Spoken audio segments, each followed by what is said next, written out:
C'est pour ça, en fait, j'ai dit toujours aux entrepreneurs que ne vendez plus des produits, vendez des solutions. Parce que je vais vous expliquer, en fait, les 4 raisons pour lesquelles les clients payent dans une entreprise. Parce que quand je parle du client ici qui vient dans une entreprise, je ne parle pas du visiteur, je ne parle pas du prospect, je parle du client. En fait, l'acte d'achat passe par plusieurs étapes. La première des choses, c'est un visiteur. Un visiteur, c'est quelqu'un qui vient dans ton entreprise, il peut demander le prix d'un produit, hein. Il part. Il peut demander le prix de quelque chose et puis ça en va. Ça veut dire qu'il peut ne pas payer immédiatement sur place. Il peut être venu pour voir vraiment les produits sont bien placés, c'est magnifique, mais il ne paye pas immédiatement. Là, c'est un visiteur. Il faut donc trouver un moyen urgent de convertir le visiteur en prospect. Quand les visiteurs deviennent prospects, c'est du moment où vous commencez à lui expliquer les biens fondés de votre produit. Et quand vous lui expliquez ça, la première étape, c'est l'identification de son problème. Parce qu'aujourd'hui, les entrepreneurs ont l'impression que les gens payent parce que leurs produits sont bio, ils sont naturels, leurs produits sont propres. Les raisons pour lesquelles les clients payent, c'est parce qu'il a été compris à travers son besoin réel. Quand je parle de besoin réel ici, c'est comme ça que je dis toujours aux gens que ne vendez plus des produits, vendez des solutions. Parce que, je vais vous prendre un exemple. Nous, par exemple, lorsqu'on monte l'entreprise CBC Food en 2021, on commençait à transformer le jus de fruits et tout ce qui va avec. On se promenait avec les jus, on disait aux gens, faites vos commandes. On voulait en fait vendre partout. Mais vous savez ce qui s'est passé? C'est que vous arrivez le plus souvent devant une maman devant qui vous bavardez, vous lui expliquez vraiment, c'est un jus extrait naturellement, c'est un jus bio et naturel, c'est un jus qui a tel... Vous lui expliquez toutes les valeurs nutritives de votre produit. Vous lui passez presque 5 minutes, 10 minutes, 15 minutes à pouvoir lui expliquer des choses. Et au finish, il vous dit, mon fils, je suis diabétique. Tu vois le problème? Donc tu t'es concentré sur le fait que le produit il est bio, le produit est naturel, le produit est magnifique, le produit est bien présentable. Tu ne comprends pas qu'il faut prendre en compte les segments de marché des personnes qui rencontrent les problèmes pour lesquels vous apportez des solutions. C'est même pour ça qu'on vend. Donc les clients ne payent pas parce que votre produit il est bien naturel. La première des choses, c'est que la plupart d'entrepreneurs, c'est l'une des erreurs fatales, ils ne connaissent pas leurs clients. Quand je parle de ne pas connaître son client, c'est que vous le voyez, il a un peu d'argent, il commande les habits, il ouvre une boutique, il conçoit un groupe WhatsApp, il commence à publier les photos de ses images dans les groupes, il dit faites vos commandes, faites vos commandes. Moi quand je regarde que les gens font ça, je dis mais regardez-moi des zinzins, des gens qui ne comprennent absolument rien. Des gens qui ne comprennent pas en réalité, les clients il faut l'identifier avant même que les produits puissent naître. Ça veut dire pendant que tu veux mettre en place ton projet, il y a par exemple la célèbre méthode que les économistes utilisent qu'on appelle la méthode SCP. C'est la segmentation, ciblage et le positionnement. Segmenter un marché, ça veut dire quoi par exemple? C'est pouvoir se dire, ok, moi tout ce que je vais faire, c'est que je vais vendre les habits. La première question que tu dois te poser, est-ce que ce sont les habits pour hommes ou les habits pour femmes? Ça, c'est la première question.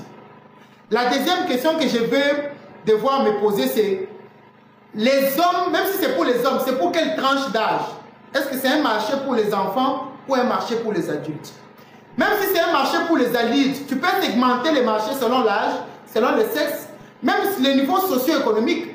Tu peux regarder les produits, tu regardes, ok, quand je regarde mon produit ici, ce n'est pas un produit pour, j'ai envie de dire, les gens qui ont une capacité financière faible. Tu dois prendre en compte aussi la capacité financière de la population pour essayer de voir est-ce que réellement, quel est le segment des personnes qui peuvent avoir les moyens pour payer mon produit ici. C'est ça qui va même t'orienter à pouvoir te dire, ok, comme mon segment du marché, c'est les enseignants. Donc, je vais vendre mon produit à l'université. Tu ne vas pas passer le temps à mettre les statuts sur Facebook en disant aux gens, comment, faites vos commandes, faites vos commandes. Déjà, vous mettez plus de 300, de 15 statuts, de 20 statuts, 30 statuts. Toi-même, tu n'arrives même pas à regarder ça. Tu penses vraiment que quelqu'un va être sur son téléphone en train de regarder comment je vais dire, les statuts, il scrolle, il regarde les statuts. Ça ne marche pas. Donc, en avance, il faut connaître qui est son client. Connaître son client, c'est connaître les caractéristiques socio-économiques qui les caractérisent. Et dans ces cas, la pédologie est très importante. Donc si vous ne connaissez pas votre client, vous allez passer à côté de la réalité. Parce que vous ne pouvez pas prendre les MacBook Pro. Vous prenez les ordinateurs MacBook Pro, vous allez au marché Tchambandiba, vous allez au marché Bitabé, vous commencez à expliquer aux gens vraiment, je vends les MacBook Pro, c'est 1300 $. Regarde, attends, mais tu es fou. Les gens vont te prendre pour un fou. Et tu vas commencer à dire vraiment, les gens disent que moi je vends les produits, c'est cher, c'est cher, c'est cher. Il n'y a aucun produit qui est effectivement cher. Si quelqu'un vous dit que votre produit est cher, ça veut dire deux choses. Soit tu n'as pas choisi un bon segment du marché qui correspond à la capacité financière qui puisse permettre à ce qu'il soit attiré par ton produit ou il paye, soit tu t'es vendu de la mauvaise façon. Et ça, je vais t'expliquer très prochainement. Quand on dit c'est vendre de la mauvaise façon, qu'est-ce que ça veut dire? Ça veut dire que quand tu vois un ordinateur de 2000 $, tu viens, tu es en babouche, tu fais pitié, les gens ne vont pas payer. Parce qu'en réalité, la première des choses que les gens payent, ce n'est pas les produits, ils te payent d'abord toi-même. C'est pour ça que l'entrepreneur doit d'abord se vendre de la plus bonne façon. Quand on regarde, tu dois sentir bon. Quand on regarde tes produits, quand on regarde comment tu te comportes, regarde comment tu communiques au quotidien. Tu dois même avoir une bouche fraîche. Quand tu parles avec un client, les clients sans les gars frais, sans la fille fraîche, qui quand il présente les produits, ça représente réellement sa valeur. C'est ça qu'on dit, c'est vendre d'abord soi-même pour augmenter sa valeur perçue avant de pouvoir vendre un produit ou un service. Deuxièmement, en dehors de ça, c'est choisir un bon segment du marché.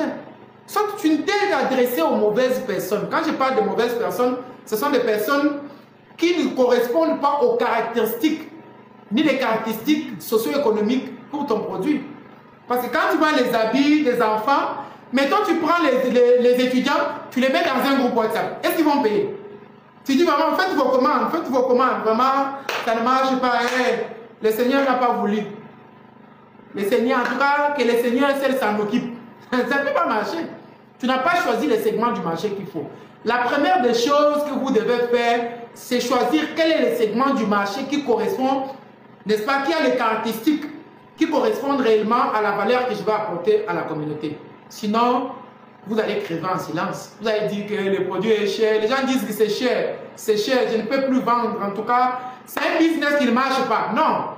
C'est toi qui ne comprends en fait que comment faire pour mieux vendre. Comment faire pour que le produit représente réellement sa valeur telle que je suis en train de présenter sur le marché. C'est de ça qu'il s'agit.